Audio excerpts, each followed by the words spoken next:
اس طرح مومن اور مسلم جب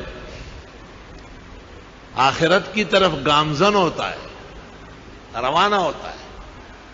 اور اس نے دنیا میں اس طرح کام کیے ہو کہ اس سے قبر روشن ہو جائے، تو اسی طرح اللہ مخلوقات کو لگا لیتا ہے کہ میرا ایک خاص بندہ آ رہا ہے اور تکلیف نہیں ہونا چاہیے، وہ جگہ تکلیف کی ہے لیکن اس کی تکلیف اور اس کی راحت خدا کے حکم کا تابع ہے، اور اس کو آرام ملنا چاہیے۔ زمین اس کے حکم کا پابند ہے، اس کو کہتے ہیں پیچھے ہٹو، جگہ جگہ بڑی کرو۔ 70 ذراعن کے لفظ تو صحاح میں ہے، 70 گز ادھر ادھر سے کھلنے لگتی ہے، اور فجر کی نماز ایک خوبصورت حسین جمیل ہیلپر کی طرح سامنے آ کے کھڑی ہو جاتی ہے اور اس کو کہتی ہے کہ یہ منکر نکیر آ رہے ہیں، آپ کو گھبرانے کی ضرورت نہیں، میں ہوں۔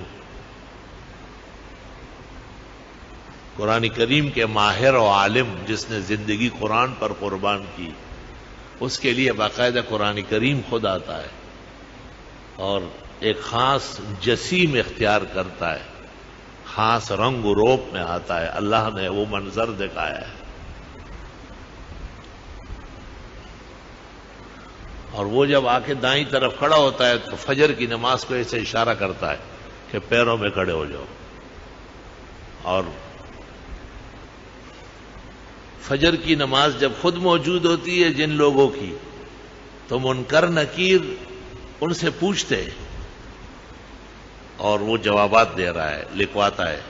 اور یہ قرآن کریم جب آتا ہے تو یہ منکر نکیر سے کاغذ لے لیتے کہ مجھے دے دو، یہ لے لے، وہ کلام اللہ ہے، اللہ کا کلام ہے، وہ